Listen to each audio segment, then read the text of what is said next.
The jungle is screaming. Gunfire rips through the canopy. Shouts in a foreign language echo from every direction. The extraction point is 3 clicks north, but the team isn't moving. They're pinned down, bleeding, broken. Lieutenant Marcus Kane presses his back against a mossy tree, breathing hard. His radio crackles static. No air support, no backup. The mission, retrieve the hostages and get out, has turned into a nightmare. 2 SEALs are down. The rest are low on ammo.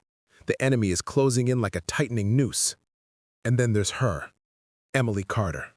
She's crouched behind a fallen log, helmet too big for her head, rifle gripped in trembling hands. The men don't even look at her. To them, they're deadweight. A mistake. A diversity checkbox that command forced onto their op. She wasn't supposed to be here. She shouldn't be here. Stay down and stay quiet. Kane hisses at her without even turning his head. We'll handle this. She doesn't reply. She just stares at the mud, heart pounding, face burning with shame. They don't know. Not yet. Before we continue, if you love stories of underdogs proving the world wrong, hit that subscribe button and drop a comment telling us which country you're watching from. Let's show some love. Emily Carter wasn't supposed to be a soldier. She grew up in a small town in Montana, the shy girl who sat in the back of the class, the one nobody noticed. Thin frame, quiet voice, a college dropout who joined the Navy just to escape the emptiness of her life. She passed basic training by the skin of her teeth. She was always last in the runs, always struggling with the ropes, always just barely good enough to not get kicked out. The instructors tolerated her. The other recruits ignored her. And when she somehow made it to her first SEAL support unit, the men laughed. Not to her face, never to her face. But she heard the whispers, saw the smirks. She won't last a week. Command's gone soft. She's gonna get someone killed. Emily learned to keep her head down, to stay invisible. But invisibility has its advantages, because while they weren't looking, she was training. What none of them knew, what nobody knew, was that Emily Carter had been training in something long before she ever held a rifle. Krav Maga, Brazilian Jiu-Jitsu, Muay Thai, close quarters combat. Her father had been a Marine, killed in action when she was 12. After his death, her uncle, a former Delta Force operator, moved in. He saw the grief eating her alive, saw the way she shrank into herself at school, and he made her a promise. No one will ever make you feel small again. From age 13 to 18, he trained her. Not like a gym class, not like a hobby, like a weapon. Silent entries, pressure points, disarming techniques, how to move without sound, how to kill without hesitation. By the time she turned 18, Emily could drop a grown man in 3 seconds. She could clear a room faster than most seasoned operators. But she never told anyone. Not in basic, not in her unit. Because she learned that the moment people expect something from you, they start watching. And when they watch, they judge. So she stayed quiet. She stayed small. Until tonight. The bullets keep coming. One of the SEALs, Jackson, grabs his shoulder and curses. Blood seeps between his fingers. Kane is shouting into the radio, but there's no response. The hostages are huddled together 20 meters to the east, cable-tied and blindfolded, sobbing in terror. The enemy fighters are moving in. 30, maybe 40 of them. AK-47s, machetes. They know the terrain. They know the team is trapped. Kane looks around wildly. His eyes land on Emily. For a split second, she thinks maybe he'll ask me to help. Maybe he'll see. But he doesn't. Carter, stay with the hostages. If we go down, you run. You hear me? You run. Her stomach twists. Even now, even in the middle of hell, he doesn't trust her. She wants to scream, wants to prove herself, but her throat is tight, her hands shaking. All those years of training, and she's still the same scared girl from Montana.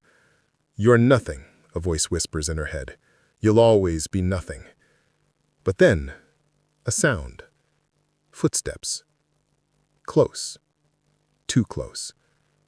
An enemy fighter steps into the clearing, rifle raised, scanning for targets. His eyes land on the hostages, then on Emily. He grins. And that's when something inside her snaps. Emily doesn't think. She moves. The fighter raises his rifle, but she's already closing the distance. 3 steps, 2, 1. She slams his wrist upward with her forearm, redirecting the barrel toward the sky. The rifle discharges into the canopy. Before he can react, she drives her knee into his gut, twists his arm behind his back, and uses his own momentum to slam him face first into the dirt. 2 seconds. She strips the rifle from his grip, flips it, and puts a controlled burst into the tree line where 2 more fighters are emerging. They drop. The SEALs freeze. Kane's mouth falls open. What the? But Emily is already moving. She rolls behind cover, signals with 2 fingers toward the left flank, military hand signs, sharp and precise. Kane, still in shock, mirrors her signal to his men without even thinking. Another fighter appears. Emily doesn't hesitate. She surges forward, disarms him with a textbook Krav Maga wristlock, drives her elbow into his temple, and lets him crumple. The jungle goes quiet. Jackson stares at her, blood still dripping from his shoulder. "Who the hell are you?" Emily doesn't answer. She's scanning the perimeter, breathing steady, rifle raised. Kane finally finds his voice. "Carter, where did you—" "Contact left!" Emily snaps. She's right. 4 more hostiles moving fast. This time Kane doesn't hesitate. "Carter, take point. Jackson, Briggs, cover her 6. Move." And just like that, the shy girl nobody believed in is leading a team of Navy SEALs through a firefight. They reach the extraction point, but it's a trap. The clearing is surrounded, dozens of fighters hidden in the brush, waiting.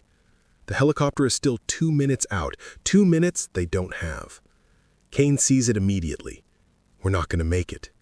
The hostages are crying, the SEALs are out of ammo, the enemy is closing in from all sides, a tightening circle of death. This is it. This is how it ends. But Emily is staring at the tree line, counting, calculating. "I can buy you time," she says. Kane looks at her like she's insane. "What? No, Carter, you can't." "I can." Her voice is calm, steady. "But I need you to trust me." For the first time, Kane sees it, really sees it. The way she holds herself, the way her breathing is controlled, the way her eyes don't show fear, only focus. He nods. "Do it." Emily hands her rifle to Jackson, she pulls a knife from her belt, and she walks into the jungle, alone. The SEALs watch in stunned silence as Emily disappears into the shadows. For 10 seconds, nothing happens. Then, a scream. A body hits the ground. Another scream, another body. The enemy fighters start shouting, confused, panicking. They can't see her, can't track her. She's a ghost, moving through the undergrowth like smoke. One by one, they fall. Silent kills, brutal, efficient. By the time the helicopter roars overhead, 12 enemy fighters are down, and Emily Carter is standing in the clearing, blood on her hands, chest heaving, eyes blazing. The SEALs stare at her like she's a myth come to life. Kane steps forward, voice shaking. "Carter, what the hell was that?" She looks at him, tired, calm. "That was me doing my job, sir." 3 days later, back at base, the debriefing room is packed. Command once answers. The mission was a disaster on paper, until Emily's report came in. The SEAL team sits in silence as the footage is played. Helmet cam, drone footage, every second of Emily's actions captured in brutal clarity. When it ends, the room is dead quiet. The Admiral, a man who's seen 30 years of combat, leans back in his chair. "Miss Carter," he says slowly, "why didn't you tell anyone you had this training?" Emily meets his gaze. "Because no one ever asked, sir." Kane stands up. "Sir, I need to say something." The Admiral nods. Kane looks at Emily, his jaw tightens. "I doubted her. We all did. We treated her like she didn't belong." His voice cracks. "But she saved our lives, all of us, and I—" He swallows hard. "I'm sorry." One by one, the other SEALs stand up. Jackson, Briggs, all of them. "We're sorry."